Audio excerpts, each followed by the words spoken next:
was a scene like so many we had seen before. January 30th, 2005. Pope John Paul II, perhaps at his happiest, interacting with children.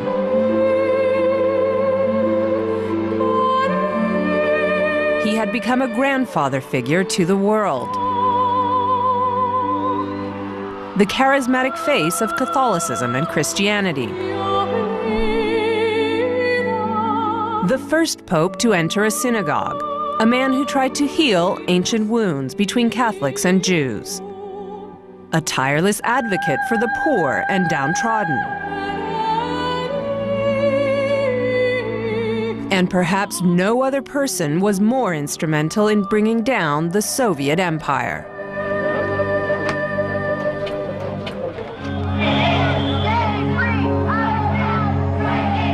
But he was a man not without his critics, especially in the United States, where many disagreed with his positions on birth control, women in the church, married priests, and homosexuality.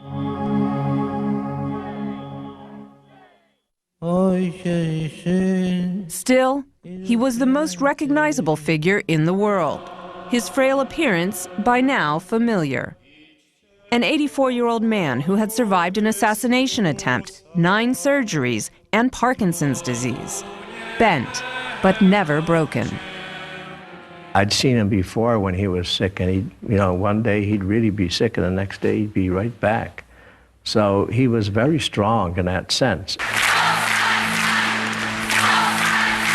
For more than a decade, speculation had swirled about John Paul's ability to go on. But the most traveled pope in history refused to bow down to his weakening body. The declining health did not affect his mind. It was clear right to the end. And he didn't let this declining health interfere with his activities. He didn't give up. He didn't say, I can't do this anymore. He did it, and he kept doing it. Did he ever express frustration? No, never. For years, Archbishop Renato Baccardo planned the Pope's trips. I remember when he first started using a cane. Before he'd appear in public, he'd put it aside and try to walk without it. He watched John Paul adjust to his declining physical condition. Gradually, he started appearing in public with a cane, and he'd start to play around with it. I remember when we were in Manila, he started to spin it just like Charlie Chaplin in front of the kids. I think in the end it became natural for him. This is the way I am. Many people described him as the impatient patient. I don't think that's true at all. Dr. Rodolfo Proietti was the head of the Pope's medical team at Rome's Gemelli Hospital.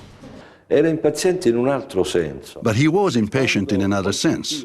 When he felt better, he couldn't wait to get out of the hospital, which he called Vatican III, and get back to his job. That was important for him. He never wanted to waste time. Nor would he waste time on self-pity. I remember saying to him, Holy Father, I'm sorry that you're in such pain and that you cannot walk like you did when you were an athlete. And he looked at me, and I always saw the look of Jesus in his face. And he said, Mother Tecla, the doctors did what they could, and I thanked them. But one thing's important for me. I can write many encyclicals, but I believe my suffering, my small suffering, can help humanity. Joaquin Navarro Valls is the Vatican spokesman. So you never said to him, you don't have to do it today. Yes, Holy Father, it's not necessary. Okay, is there a microphone? Yes, I will do it. Did you ever say to him, Holy Father, slow down? I don't remember if I said it exactly that way, but I don't think it would have done any good.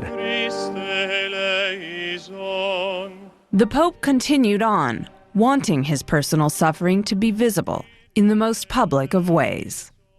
He still enjoyed and treasured the gift of life. Wilton Gregory is the Archbishop of Atlanta.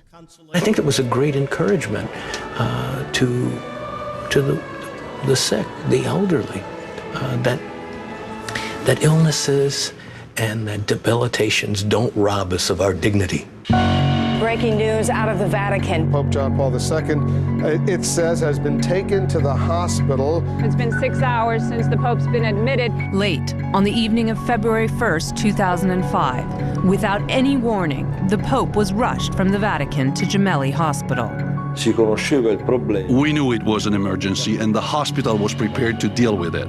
Struggling to breathe, the Pope was taken to his private suite on the 10th floor. During these critical times, you have to forget that this is the Holy Father. We have to check our emotions. It's our job. Prietti and his team stabilized the Pope's condition.